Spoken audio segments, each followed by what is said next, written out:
There was a time when dreams were simple. We were smaller, and nights were longer, and mornings were something you wandered into after you had gotten the dust out of your throat. That was how it felt in Clayville.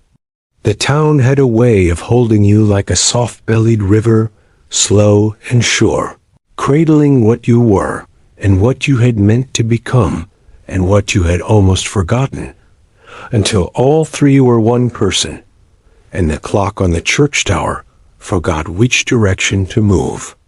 I hadn't been back in years. The road in was still the same one, the one that guided rainwater into the ditches and clung to the bottoms of your shoes like a grandparent's hug. The fields along the way rose and fell with memory, a little too green for the season, their grasses making that papery sound when the wind spoke through them. People had always said the fields in Clayville remembered who had walked there, and after you left, they'd grow back in your footsteps, slow as forgiveness. They also said there was a boy. He had been there as long as I could recall. That was the whole story, spoken with a shrug in a grocery aisle, muttered under the breath of a radio, written on a napkin at the diner where dust never settled. When I was a child, he appeared in the background of every story my grandmother told, a gleam of a figure on a porch, the outline of a sleep-smooth face reflected in a bus window. By the time I was 10, I had gone to see him for the first time.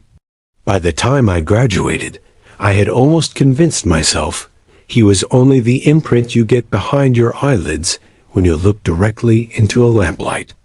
They called him the boy who never woke up. No one could agree how it began.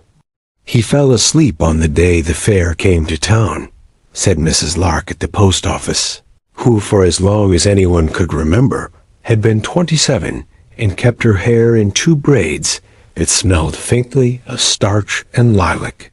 Or during the thunderstorm that shook the glasses out of the bakery's washing machine. Or when the new radio station switched on and started reading back our birthdays to us. None of those explanations held, and all of them did, in the way Clayville held and let go of you in the same breath. I arrived just after sundown, when the sky above the woods had the color of tea that's been cooled with milk, and the street lamps yawned into their own daffodil glow. The houses were as they'd always been, a little weary, a little proud, their front porches remembering songs, and their attics full of a whir, like moths, arguing about what souls might be. The radio in my aunt's spare room was already on. No one turned it off, because it kept the damp off the wallpaper, and because sometimes it told you the weather before anyone else. Its dial clicked softly in its sleep as it tuned itself between stations that weren't there. Every half hour, like the tide reaches a stone and retreats, you could hear a child breathing. Not loud, just a faint rhythm under the static, like someone sleeping under the floorboards, or the town itself remembering to inhale. You went to see him, I said aloud, to the room, because the room had seen more than I had lately. The house sighed and stretched its joints. The clock over the kitchen doorway ticked twice in the same second, stopped, then began again, as if caught being lazy. In Clayville, time was a good-natured dog that wandered in and out of the yard. I set my bag down and walked to the window. Outside, fog unspooled gray ribbons over the empty lot where the glassworks used to be. The doors of abandoned buildings changed places. You could leave your bicycle leaning against the butcher shop and come back to find it leaning against the public library. The same scuffed tire marks on the brick, the same dandelion seeds caught in its spokes. The buildings didn't get lost, exactly. They rearranged themselves when they were lonely. The boy, though, well. People said he didn't go anywhere, and then they would pause, listening to their own words, and amend themselves. he went somewhere. He went to sleep and never came back to the place you and I walk in. And yet he was everywhere, like a perfume you carry, long after the wearer has turned the corner. I was not planning to go to see him that first night. It would be in the morning, after coffee with my aunt and a walk to greet the statues in the roundabout, the ones that looked different from every angle, and whose eyes seemed to know your name differently each time you passed. But when I lay down on the visitor's bed, the radio sighed, and a voice like an old photograph said, "You'll be late if you wait until morning." So I put on my good shoes, the ones that remembered my feet kindly, and I went. The place was not where it had been. That was part of the way of it. Once upon a time, the boy had slept in a classroom where chalk dust still floated like snow in a snow globe. And then the next year, he was in the greenhouse behind the municipal gardens. And after that, the northeast corner of the library, where dictionaries went to nap. Some said the buildings moved to keep him in the warm spots. Some said he pulled the buildings around himself like blankets. On that night, he was in the old conservatory that used to host winter concerts and spring flings, and a brief attempt at a cactus exhibit. The glass panes had fogged with breath and cattails, painted there by old sunlight. The door was unlocked, because every door in Clayville was unlocked if you came to it for the right reason. Inside, it smelled of damp earth and old pianos and the peppermint tea the jarred moonlight had spilled. The bed was iron and plain as a sigh. A quilt had been laid over it, stitched in triangles and squares, the kind of quilt people make when they have nothing but time, and time has nothing but them. And there he lay, the boy, hands folded like a clasped book on his chest, hair like a dark halo, the stillness of his face and knowledge rather than a lack. Someone had set a wind-up alarm clock on the table beside him. Its tick did not quite line up with the beating of my own heart. The alarm hand was pointed at some time between before and after. I stood for a while, because my body remembered standing there, though my mind had not yet reached that part of the story. I had seen him as a child. He looked the same. Even his eyelashes were a memory I could have named if pressed. Once upon a time I had been dared to touch his hand, and I had done it, because even when afraid, I wanted to be brave in front of people who weren't watching. He had been warm then, like embers. He was warm now. "Hello," I said. The conservatory heard me and repeated the words softly. One glass pane to the next. "Will you look at that? Hello, hello." We, who had worn ourselves out trying, like small animals at the edge of a field, find ways to say the old word again. "Hello," I said again, and the radio in my aunt's kitchen, across town, adjusted its dial to hear better. The boy who never woke up did not stir. But somewhere in the walls, a pipe sang itself dry and sighed, and a moth batted against the lantern, and the townspeople went on dreaming. Even if I'd intended to go home, I knew I would sleep there. This town, that boy, the air like velvet, everything asked for patience. I sat down in the wicker chair by the bed. It creaked with a kind of complaint that's half pride. I folded my hands like a book and tried to remember the words to the lullaby my grandmother used to hum when she was kneading bread. Outside, fog pressed its forehead to the window and waited for a story. When my eyes shut, it was not because I had chosen it, but because the town had. When I woke, I did not wake. That's the way it is sometimes in Clayville. Consciousness rises like a pond fish to the surface of a thought, takes a sip of air, then glides back down to the glassy place where your face becomes a moon. The conservatory was not the conservatory. It had the same bones, but the walls were book spines, and the floor turned into a pale field, ankle-deep, full of wheat and whispers.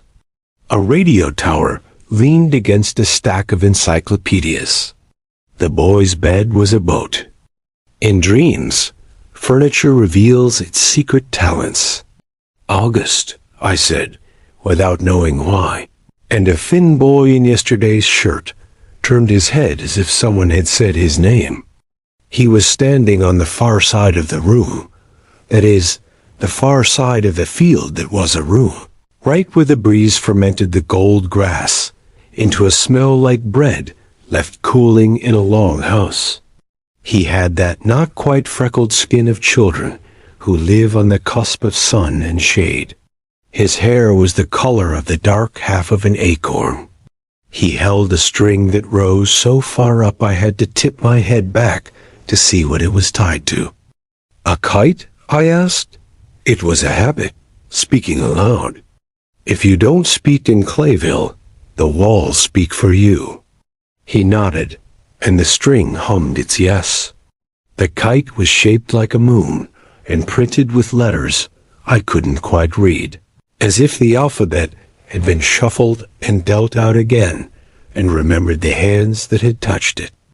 "August Bell," he said, and I knew it was true. I'd heard his name once on the radio, squeezed in between the names of people who had won cotton candy and rain on birthday raffles. And years ago, my class had taped a card to the foot of his bed, "Get well," even though no one had the heart to ask what well would be like. I opened my mouth to ask the hundreds of questions you carry when you arrive at someone else's mystery. Where have you been? Who tied the string? What keeps your chest moving though the rest of you is so still?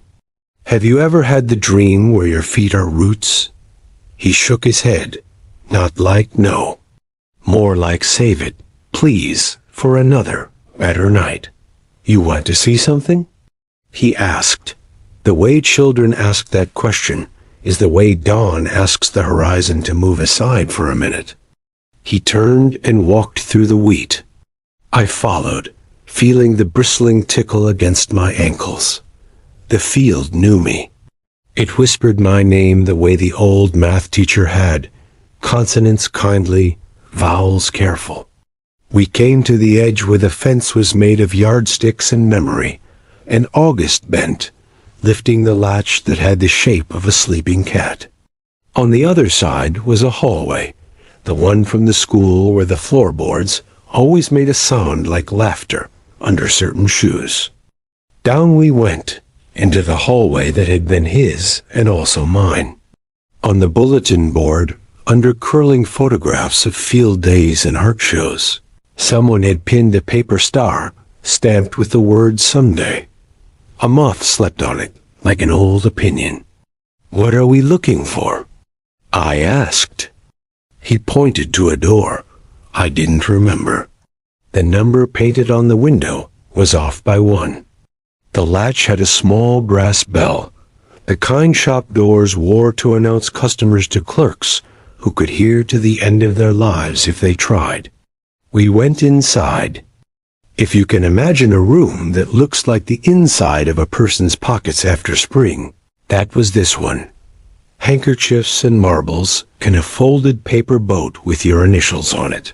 A letter you never sent because you meant to be braver. A finder's fee of pebbles for having found the courage to grow older. On a table stood a dozen alarm clocks, all with their faces turned toward the bed. They were not set to the same time, not even close. One read February, one read after dinner, one read when you remember her name. You make a collection, I said, not really to him. I keep what people ask me to keep, he said. He lifted a clock and listened. They bring them when the alarms frighten them, when they run and don't go off, or they go off and no one wakes. It's loud at night, at first. It isn't later. Later, it's quiet. He set the clock back down. It ticked like a content creature. What do you keep of yours? I could not stop my mouth from asking. And what keeps you?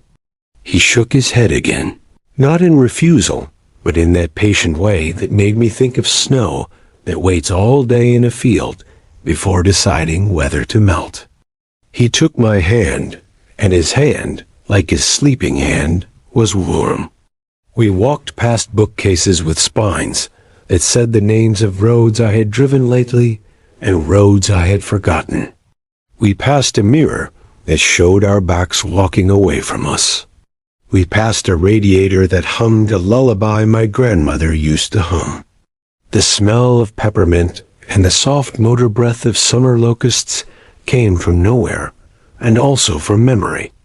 In the center of the room we stopped. He pointed down.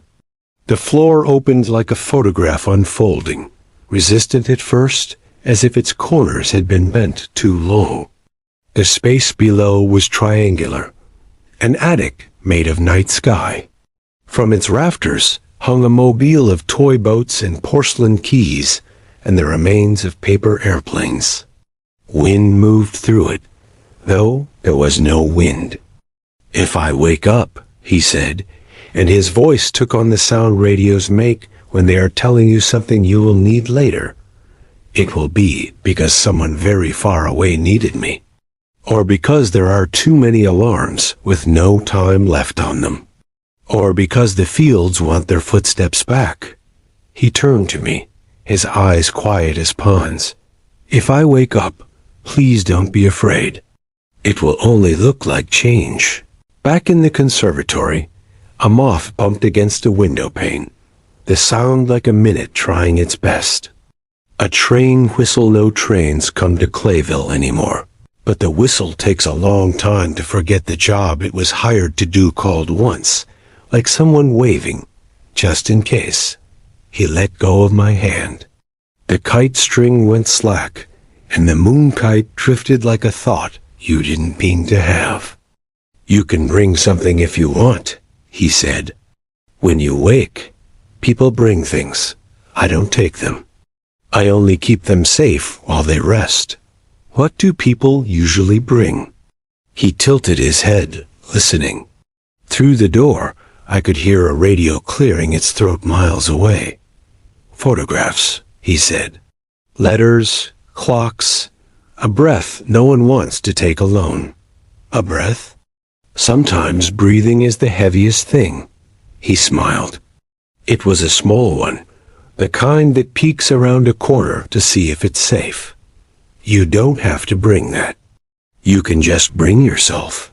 When I came back up from the room made of pockets, the conservatory was as I had left it, except the fog had pressed closer, and someone had set a blue glass jar on the bedside table. I only noticed it because my reflection, soft and surprised, was in its surface. Inside were paper cranes and old stamps, and a folded something that looked like it might be a letter. The clock on the table had not moved. It did not move while I gathered myself, while I pushed my sleeves back, while I thought of my aunt at home, with the radio murmur consoling the wallpaper. "All right," I told August Bell, and the breath that I took then was so big the conservatory expanded around me to fit it. "I'll bring something tomorrow." Then, because I wanted the town to let me, because I was tired in a way that has nothing to do with sleep, I curled in the wicker chair and let my eyes close again. This time I woke with sunlight painting a stain across the floor, the size of someone important to me.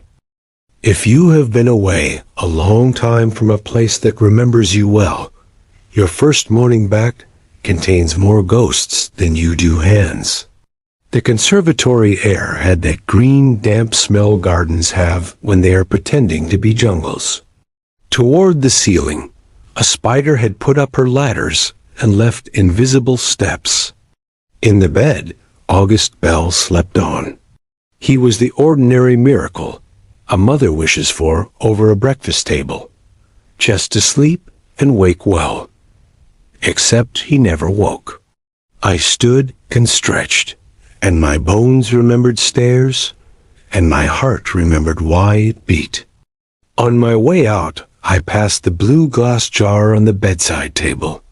The cranes rustled their paper wings. The folded something had my name on it, in my grandmother's handwriting. It took effort not to open it, as if it were a gift you were meant to carry for a while, before you deserved it.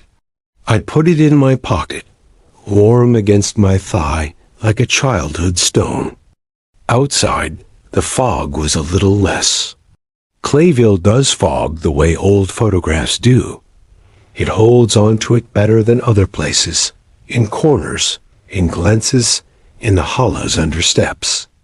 The streets were wet and shining, and smelled faintly of pennies. A child's chalk drawing looked like constellations on the pavement. A kite, a key, a bed.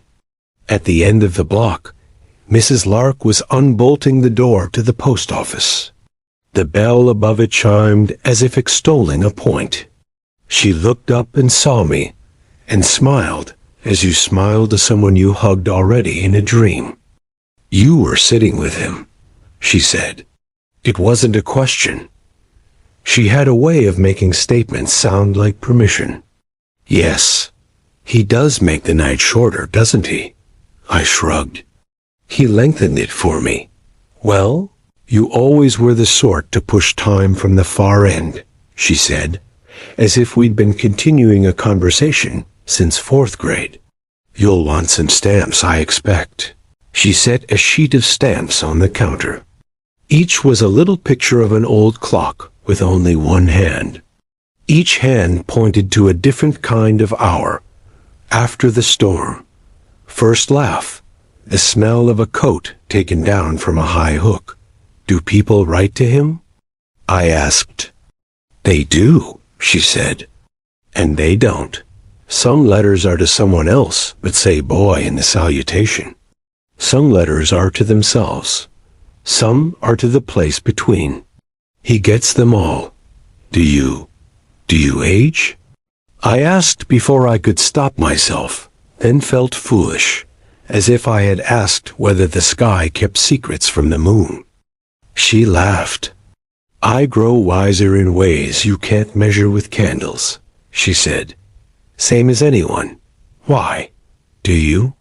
I touched the letter in my pocket. It had been years since I left. It had been a blink. Both were true. Time in Clayville is a pond you can step into every few feet and be the right age for that part of the pond. I spent the morning listening the way I always should have listened. The radio in the barber's shop whispered names when the clippers were quiet. The fields along the orchard fence sang when birds weren't using their mouths. The baker's window steamed, and on the glass someone had written in the fog with a fingertip, "Wake when ready." Back at my aunt's, the house had noticed I had been there and so smelled like my soap. The radio flickered station to station, refusing to settle, as if every channel were a story coming to a point, and it could not choose which point to be pricked by. I went, I told my aunt over tea, though she had not asked. He showed me a room. He keeps clocks. She stirred sugar into her cup with the perpetual sugar spoon that had a dent where an older spoon had bitten it once. "I used to lie awake and listen to the clocks in this house," she said. "When you were little, you would sleep on the couch when you had nightmares, because the clocks in the living room were kinder. Not telling you anything you don't know. When did he fall asleep?" "When your mother was small," she said. She'd said it before. On a bright day, a fair day, the smell of kettle corn. People always want you to say thunderstorm or tragedy. But it was a bright day. What are we keeping him for? I asked, and then, because the shape of the question hurt, I asked, "What is he keeping of us?" She made a small old woman sound that implied both love and the inside of a music box. Ask him, she said. Or ask yourself. He has a way of making those two things neighbors. Hours later, I stood again at the conservatory door. It had shifted half an inch to the left, as if embarrassed about something it had said earlier. Inside, the air was the same sweetness, the same damp green, the same thin whine of a fly thinking about the afterlife. I set the things I had brought on the table by August's bed. A photograph. Me and my sister at the fair with pink sponge sugar melting into our mouths. Sugar long gone, and yet sticky still in the corners. A toy car that had lost a wheel in 1993 and had continued racing without it, because how else do you race when you have only 3 points of contact? A letter I had written when I was 13 to a person I thought I would become, folded up and never mailed, because I had been sure the future was down whatever street I was already walking. And the heavy things I had not put in my bag, but somehow still carried. The particular breathings you hide from the people you love, because to hear them would make them sad. The unanswered telegram of grief. The slow, warm weight of an apology, not yet spoken, because there is no one living to receive it. You can keep them, I told him, and I felt foolish, as if I were asking someone else to keep my coat at a party. As long as you like, just until they are lighter, or until I am. The letter with my name on it tugged in my pocket like a fish. I unfolded it. My grandmother's handwriting was the same as in her recipes, and in the notes she left on the refrigerator to remind us to bring in the laundry before dark. Dear you, I have put the kettle on. If the kettle is not there, then put your hand over your heart and feel for it. No one sleeps forever. Not boys, not fields, not love. What looks like sleeping may be seasons learning their shapes. She had dated it the day of the fair, when my mother had been small. She had written, in the same looping hand, the boy is not sleeping for himself. He is sleeping because someone asked him to keep watch while we rested. When he wakes, open the window and let the new remember the old. I touched the paper and felt the weight and weightlessness of it, the way letters do when they manage to be both apology and invitation. On the bed, August's eyelashes fluttered, but maybe that was the light. I sat down again. The radiator hummed a tune my bones nodded to. The alarm clocks on the table watched time go by and did not judge. You can wake, I said softly, or you can wait. Both are a kind of service. On the radio in my aunt's kitchen, I could hear the breathing again, under the static, the ebb and flow of it, as if someone were telling the town, I am here. You are here. Stay. Night cooled in the corners, as it does when you don't notice you're growing tired, because you are telling a story to the dark. Someone played a slow song on an old piano in a house next door, and the notes slipped under the door like politely invited strangers. You never know, in Clayville, whether the music is coming from a house or a memory of one. If I slept then, it was because I wanted to be where the town did not mind me asking questions out loud. If I dreamt, it was because the boy tugged a thread on the hem of it. This time, the room was a train car.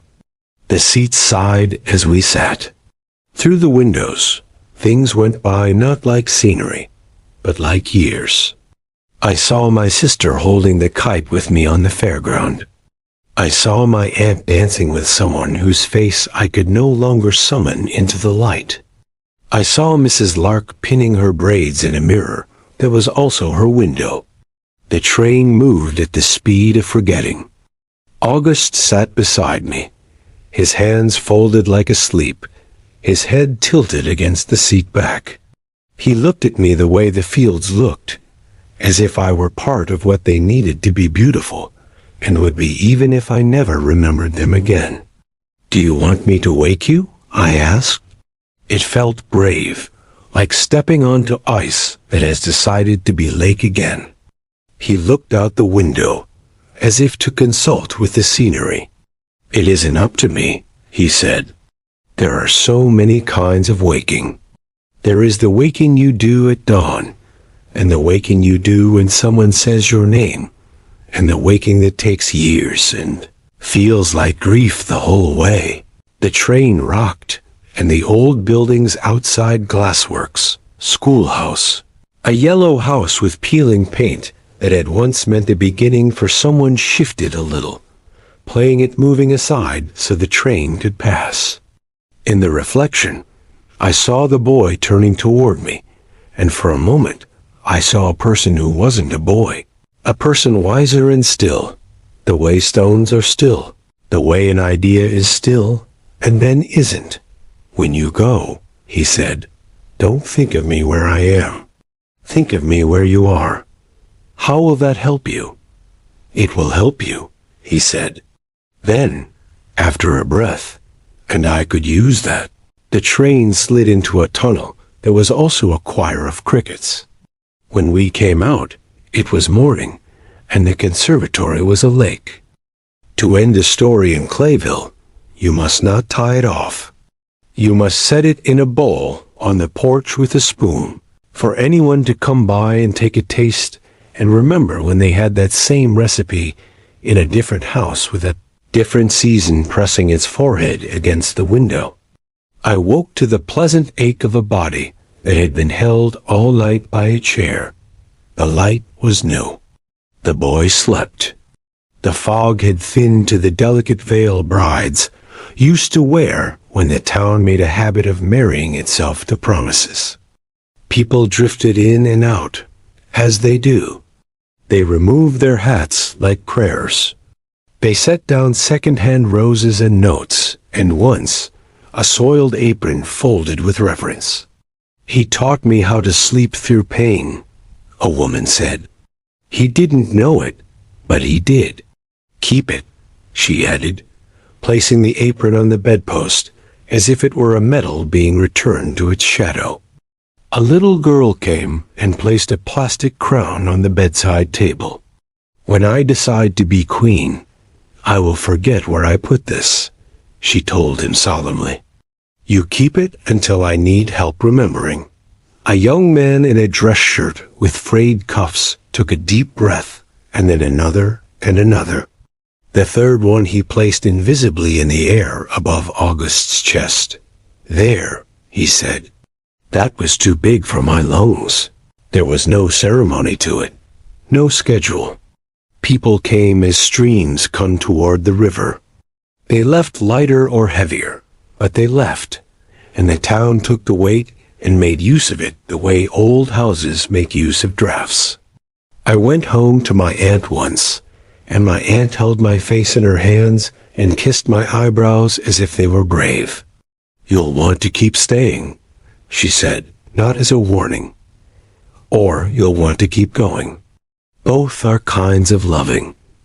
"I don't know what he wants," I said. "He wants what the sky wants," she said. "To hold, to change, to be looked at. He wants what children want. To be understood without explaining. He wants what old women want. To be believed." At dusk, I returned.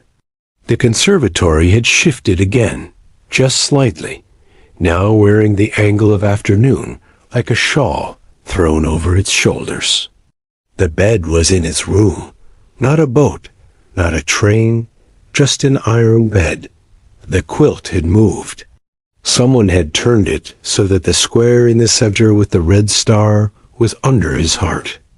There was a letter on the table I had not brought. It was sealed with wax, an impractical indulgence I loved. The seal had the imprint of a small key. It was addressed to the one who returns. There was no stamp.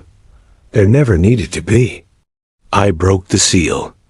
Inside, in handwriting that startled me by looking like mine when I was 16, and wanted to make my letters look older than me, were the words, "When he wakes, there will be more mornings.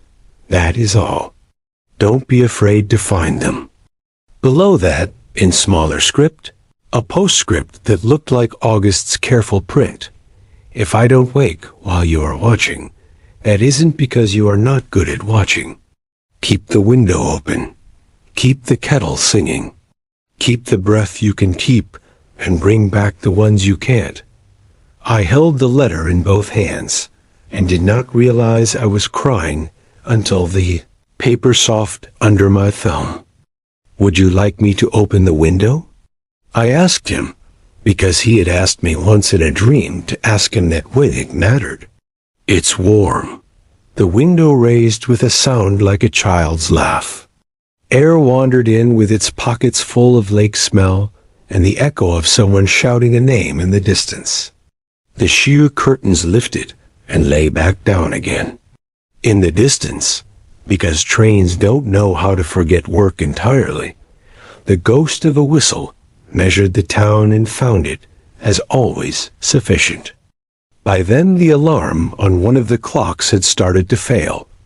Not in that shrill way alarms do, but in a rhythm like seafoam licking a pier. It had been set to some time between afraid and brave.